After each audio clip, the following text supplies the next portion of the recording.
Hi, Dawn Lewis here. Welcome to the Copic colouring companion video that goes along with my Save the Crafty YouTuber video, Hop video, where we take 6x6 pattern paper and turn it into 66 cards. I'm going to show you all of the cards at the end of this video, but first up, let's get some colouring done. You'll see all of the colours I'm using today on the screen, and I'm using a variety of Lawn Fawn stamps from their May 2019 release. So this one is from On the Beach. It's a beach towel, and we're going to have a kitty sitting on this towel. I'm using yellow greens to give us a lime. Now I'm also just going to leave the small stripes white so that it provides a little contrast. I didn't feel the need to add anything into those. Going in with the very darkest colour to put down the basics, and all the areas that are left white, when I go over them with the palest colour, they're going to give the illusion of an extra bright highlight. If you feel that your colours are washed out in your shadows, just go through and put them back in again. Now we're working on this gorgeous little kitty cat. This is from the Say What Pets set. And all of these, if you're looking for Lawn Fawn in Australia, you can find them at dawnlewis.com.au. Now, if you haven't already checked out the 6x6 card making video, essentially I'm taking 6 sheets of 6x6 pattern paper and creating 11 cards. So from the paper pad that I'm using, which has 36 pieces in it, it is going to make 66 cards. And I did go and make all of the card bases. Some of them I've decorated with these images.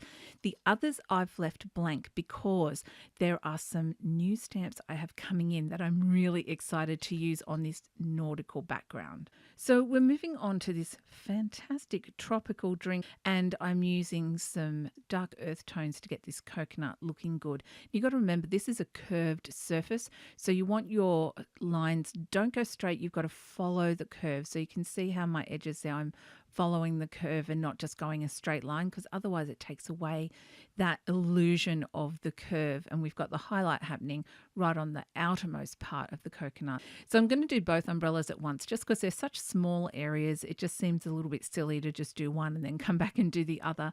So I'm sticking with a lot of the same colors for this entire project. You'll see a lot of the time I'm using the same earth tones, so the E50s I'm going to use on multiple pieces, and I'll use the same blues quite a bit and the same greens quite a bit. The greens I used on this umbrella, for example, are the same as the greens that I used on the towel. All of the colours I've chosen them to coordinate with this paper pad.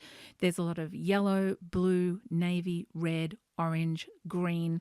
So these are the colours that I've chosen. Now, for this cupcake, I'm going with a pale blue icing. I don't know, what does blue taste like? I'm not sure what blue tastes like, but I'm keeping the darkest colours at the bottom and then the paler colours up towards the top, because let's face it, if the light is hitting a cupcake, it's coming from above most likely. Now the bottom, I'm treating it as cake, but you could treat it as a cake wrapper and do it different colours. I've just given it the E50s again. I didn't want to repeat too many colours and have my desk colour covered in markers. So I'm sticking to some pretty basics. And for the sprinkles on top of the cupcake, which is a separate stamp, you can stamp them on separately, I'm just going single colours.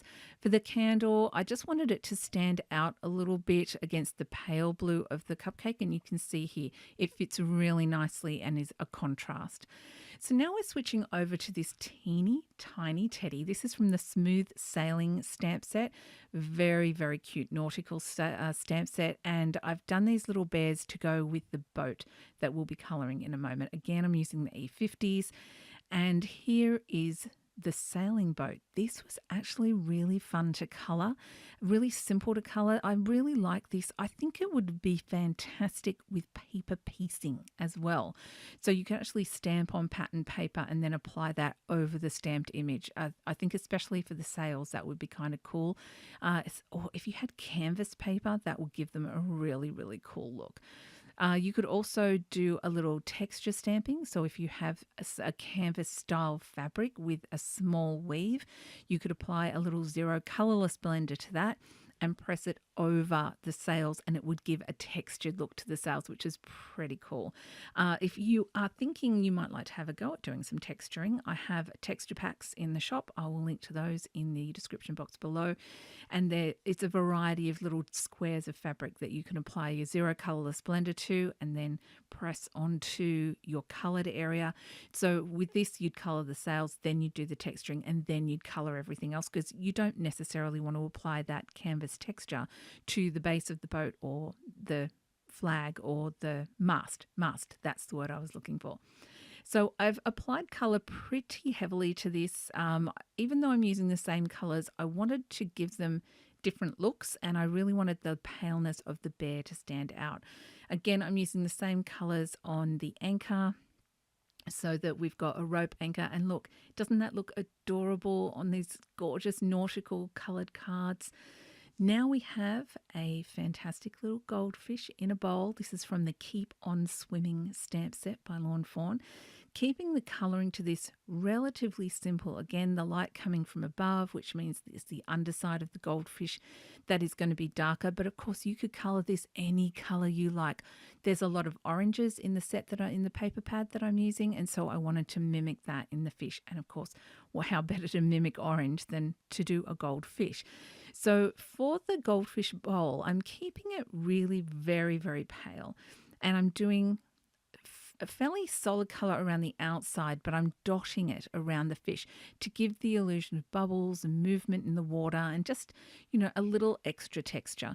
When I do the cards, I'm actually going to add some Nouveau Morning Dew, some drops. You could do glossy accents or crystal glaze, whatever your favourite glossy finish is. And this dotting technique is really cool. And I've added a little extra darkness around the bowl. It just gives a little bit of dimension there. And doesn't that little fishy look adorable? I think it looks really, really cute. So here are all the finished cards. If you are looking to find the templates for this, they are over on the blog. I will link to that in the description box below. I'll link to all of the stamp sets, the markers, and the paper pad that I used. And do go check out the blog post and have a go at the template. Here are all the other card bases that I made. 66 cards I got from this 36-page 6x6 paper pad. It's called Down by the Shore. It's a really cool one, and I'm looking forward to using some other stamps on this. It's going to be really, really awesome. So thank you so much for joining me. I hope you've enjoyed this video. I hope you enjoy its companion video showing you how to use the templates. I do hope that you have a very crafty day, and I will see you next time. Bye for now.